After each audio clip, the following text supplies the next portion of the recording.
O muiñeiro abre a comporta para que a auga chegue a través da canle o muiño. A auga entra polo cubo e sae polo inferno.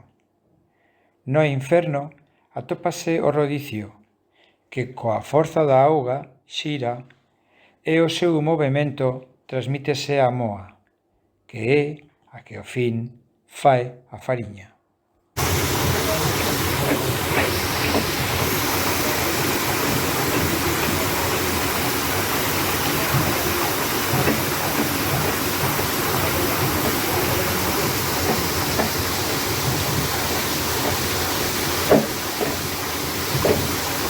¡Qué fuerza!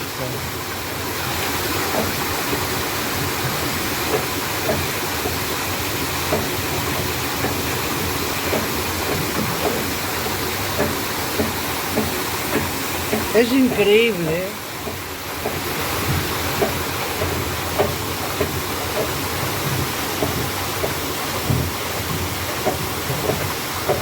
Es increíble.